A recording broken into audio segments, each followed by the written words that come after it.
Hello mga travelers, dito kami sa Manila at hindi kami makauwi kasi kami ay nasiraan.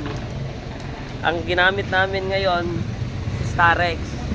Hindi namin si Chariot kasi nga meron kaming pinuntahan sa Maynila. So para mas mabilis, ang problema ito, alternator. Problema natin. So ito talaga yung disadvantage kapag 4 wheels, no? So ang alternator natin hindi nagkakarga. Tinesting namin kagabi. Dapat nakaalis na kami. Nakauwi na dapat kami kagabi pa. Problema, pinandar ko maya-maya habang pinapainit ko. Maya-maya nawawala na yung hazard. Namatay na yung hazard. Pati ilaw sobrang hina na. At nalobat yung battery. So gumamit kami ibang battery para i-check kung battery lang may problema.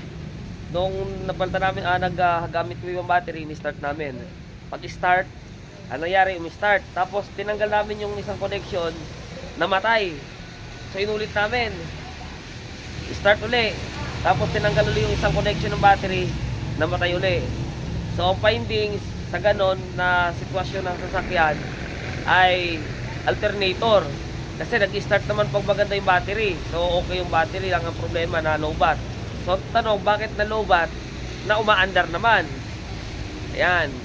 Kaya ang aking findings ngayon ay alternator. Ang problema, ito problema ngayon, wala akong malapit na mekaniko, wala akong makukuhang mekaniko malapit. At may online ako na contact. Ang service fee 800, service fee pa lang. Pero ang labor ay 3.5. Ala, ay talagang mapupurdoy tayo dito pag ganito. Kaya ito yung disadvantage. Yan ang disadvantage ng 4 wheels, lalo na pag hindi brand new. So ang alternator pag brand new nasa 13,000. Ala, diba? Alternator pa lang. Kapag ka mga surplus, meron may 3,000 mahigit hanggang 5,000. Ano? Plus yung drive, halimbawa 3.5 yung labor plus 800 plus kung surplus nasa 3.5 hanggang 5,000. Pwede ganun din, di ba? Papatakan. So magkano yung magiging gastos mo sa isang bagsakan lang ng alternator. So mapupurdoy talaga tayo pag ganyan. Okay, Chariot, pagka nagkaroon ka ng problema, kahit magpa-overhaul ka, magkano lang? 1.5, 1.3, 1.8 hanggang 2,000 labor ng Chariot overhaul.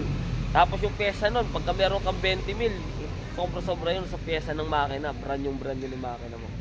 Kaya yan ang napakalaking pagkakaiba ng 4 wheels. Kaya kung nangangarap ka ng 4 wheels, mag-isip-isip ka muna. Dapat marami ka talaga panggastos. Pero kung wala, mag-Chariot ka na lang. Mga travelers, dabo tayo ng pagkasira dito, no? So ginawa natin, na-check natin yung battery. Kaso yung battery natin kanina dito, dinala natin yung battery, sira ang battery. Nagpalit yung battery. Pinandar natin si Starex papunta dito kasi meron ditong malapit na auto electrical shop. Ngayon, sinek din ni Kuya yung alternator. Ayaw din magkarga. Kaya ayan, kinakalas din yung alternator natin. So hindi din basta-basta magtrabaho kasi nasa ilalim, no, may mga dukutin. So ganyan po pag may 4 wheels, hindi basta-basta, no, malaki ang nagiging mga maintenance, no. So dito ako nagpagawa kay Kuya sa W&E Auto Electrical Shop. At ito yung battery pinalit natin. Siyempre, salamat kay Kuya nag-service sa atin. Yan, bagong battery tayo. Yan, mega force yung nagamit natin. Malaki-laki na na-repeat natin kaysa sa Motolite. Kasi yung Motolite na ganito sobrang mahal. Hindi kaya, sobrang mahal talaga. So ayan, palit tayo. So baklas na, hindi na daw kayang i-repair yung alternator. Kaya nagpalit na lang si Kuya ng surplus na alternator at nakinabit na. Ganyan kapag may sasakyan, yung ganitong laking gastos, hindi ko to naranasan kay Chariot. Kasi kahit paano si Chariot kasi malit-lit lang yung maintenance, di ba? So nandito kami nagpapagawa sa harap ng batasan, di ba? Dito sa Commonwealth. sa may tapat ng gate 4. Kaya pag meron kayo sasakyan, kailangan talaga mo guys, merong budget. Grabe, sakit sa pulsa, sakit sa ulo. Kasi nga, laki ng gastos. So ngayon, itong magastos natin ngayon, nasa 10K. Ito, sa battery at saka sa alternator. Bigla, di ba? Sakit nun. Saan natin pupulutin? Napangutang tuloy ako doon sa kaibigan ko kanina. Ang dagdag. Makauwi lang tayo ng Quezon. Kailangan natin makauwi kasi bukas, ano pa to, yung coding din. So hindi, lalo tayo mapoproblema. Kaya kailangan mamaya makauwi na tayo ng Quezon. Kaya buti na lang, merong mabait na dito na electrician, na pakiusapan natin na maisingit kahit na meron siyang ibang nakahilera, nakalinya na gagawin, tapos mga pipe magsasarado na rin sila, naawa si kuya sa atin, kaya ginawa na lang niya. Salamat naman, salamat sa kanya. So yan mga ka-travelers, okay na. Ang napakabait talaga nung nung May kilala gumawa. na tayong mechanic. Meron na tayong alam dito na mabait na electrician din dito sa Maynila kapag nandito kayo banda. Sa may tapat lang siya ng gate 4. Nitong ano ba tawag dito? Batasan, Sandigan. Hindi ko alam eh.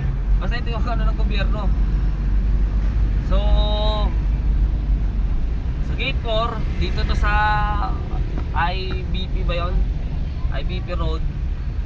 Yung katapat niya dyan sa kabila, yung Amaron Battery Shop. Yung katabi nun, yun yung electrician. Doon yung electrician na kubain. Hindi na tayo masyado na pag-interview kasi may magagawin pa din sila, naisingit lang tayo. So shout out sa iyo kuya at saka kay ate sa asawa nila. Yun ba yung tinawagan mo? Oo, yung tinawagan ko kanina. Buti na lang na so things work together for good. Makakauwi na po tayo ng Tayabas. Kakain lang tayo. Makakauwi na ulit tayo. Ayos na ulit yung kuryente niya. Napakahina nung karga ng kuryente talaga. Pero ngayon okay na. Okay na. Sira talaga yung niya. Yung dalawa pa lang sira. Battery at alternator. So, mabuti na lang magkatabi lang din yung magkatabi lang din. Bilihan ng battery at saka yung ng alternator.